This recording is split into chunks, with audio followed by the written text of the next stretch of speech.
Lights, camera, action, take one. Hello, good afternoon.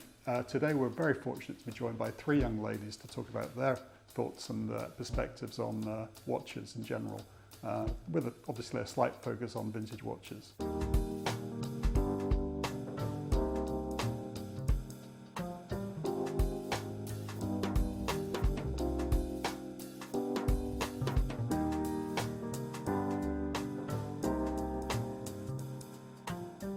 These are Jasmine, Hello. Emily Hi. and Alicia. Hi.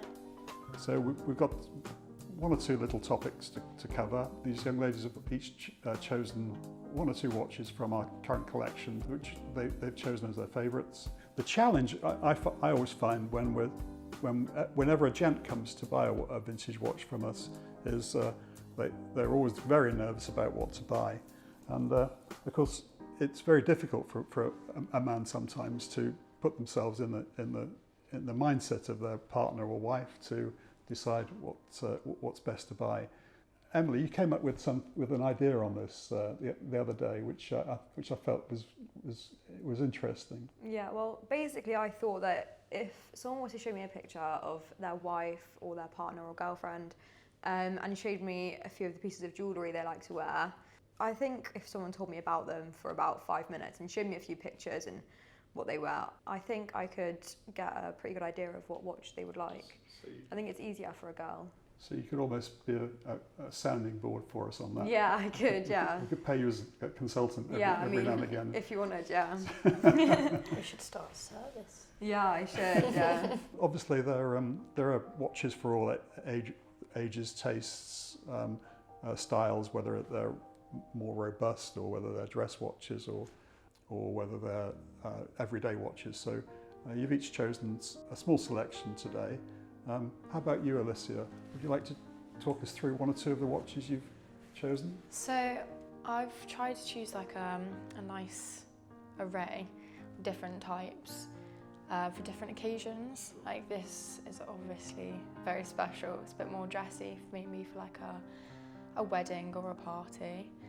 And then these are a bit more everyday, but I would have to choose between the black and the brown based on what else I was wearing, and I think it's the same with gold and silver. So, you know, if you had a brown handbag, you'd wear the brown strap. So you'd like all three, or how many others? Yeah, there's three, and then I'm wearing another. Yeah. And also, I know Jasmine likes the square face, but I'm not a massive fan. I'm not sure why. I just prefer the round ones. And I also prefer having a white face on the watch. So that's just personal preference. And what do you think, Jasmine, about the different reasons why ladies might choose a watch these days? I mean, you've chosen some different styles of watch. This is a typical dress watch. This is a very much more traditional Art Deco 1920s watch, and then we have a gents watch, which is obviously more robust. But could you see yourself wearing any and all of these? Or? Oh yeah, all of them. That's why I've chosen them. You have one on your wrist as well? I've got another one, which is also square-faced. I have a bit of a preference for square-faced watches. That's kind of the dream. And you're happy with either pink gold or yellow gold, obviously? Yeah, definitely gold, but yeah, either pink gold or yellow gold is lovely, especially because they're vintage watches, so the pink gold's a bit less audacious than pink gold in the modern day, which is often a bit too pink for my liking. So this is the Gents Oyster Perpetual, which is a much more robust watch. So could you imagine wearing that more on an everyday basis, or just for special occasions? Or yeah, I think on a more everyday basis, I think it would look lovely with just any kind of simple outfit. It's a bit larger than, I suppose, the women's watches usually, so it's a bit more of a statement piece. You could probably wear it just on its own without a lot of other jewellery. It has a lovely strap. what do you think about when you're out and about around London, the kinds of watches you see on ladies' wrists? You see them of every shape and size. I guess it depends on the age or the. Yeah, I was just going to say that I think it depends on the age of the woman, what she's wearing. Yeah. Obviously it's a lot more trendy nowadays for younger women to be wearing men's watches. Yeah. But I think if an older lady was to wear a watch, they might be not so much concerned as the trends, but just probably a more dainty cocktail watch or something. Yeah. So you've got two cocktail Yeah, watches. I've chosen two, yeah. I couldn't decide between these two, and I couldn't decide between these two either, so I've just chosen them all out. But obviously these two, for me, I would only wear them on special occasions, but Yeah. maybe if an old lady was to own them both, she might wear it every day, I don't know. What do you think about the influence of the Apple Watch on the watch market in general? Has anybody any ideas on whether the Apple Watch might encourage people to wear watches in future? What do you think of the influence of the Apple Watch on the market? I think it would be a shame for someone to buy an Apple Watch instead of a nice watch like this. Yeah. I think they should be used for like everyday wear, but obviously because you can use them as a phone almost for texting people, but never for special occasions. I don't think they're particularly attractive. And they can't be passed down either. Lovely watches like this can be passed down through generations, but Yeah. obviously you're not going to pass down an Apple Watch through like 3-4 generations of people.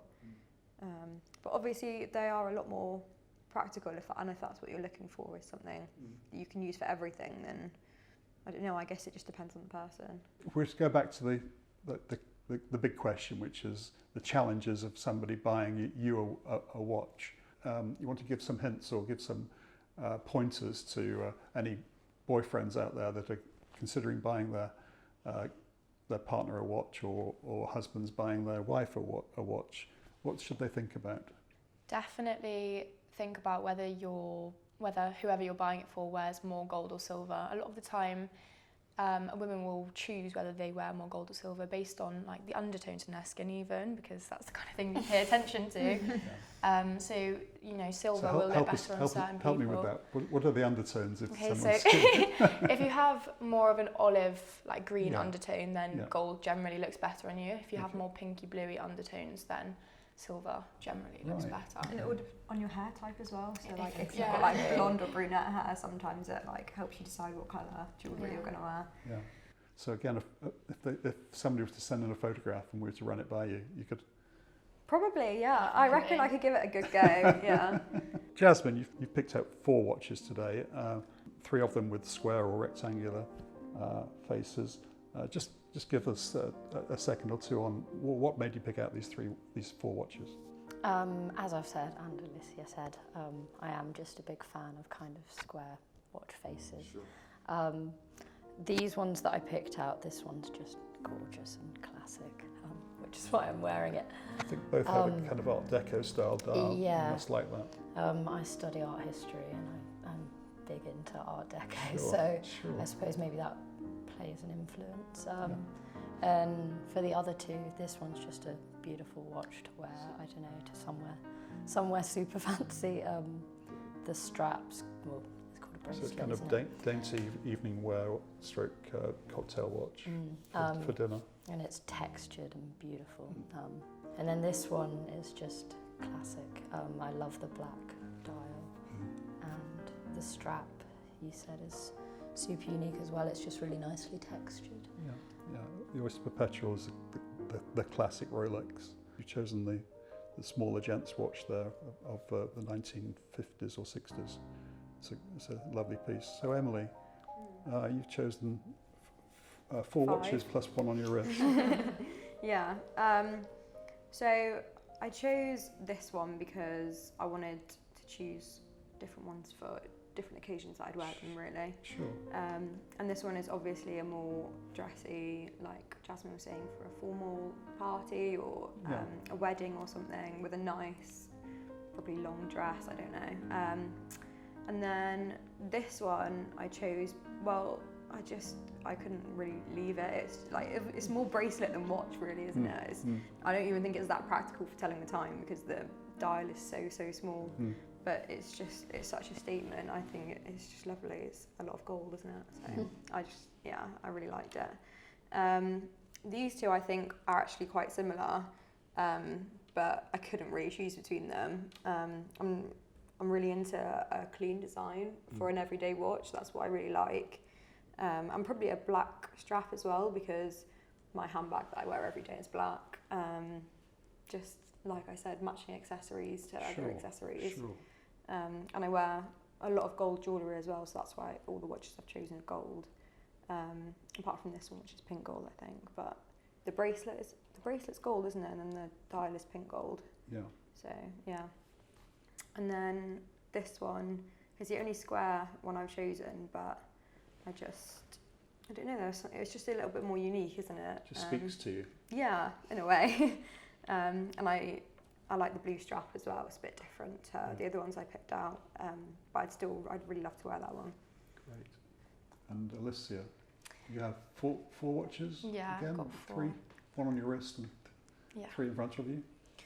Yeah, so like Emily said with this one, this is just a massive statement. It's definitely not an everyday watch, or not for me anyway.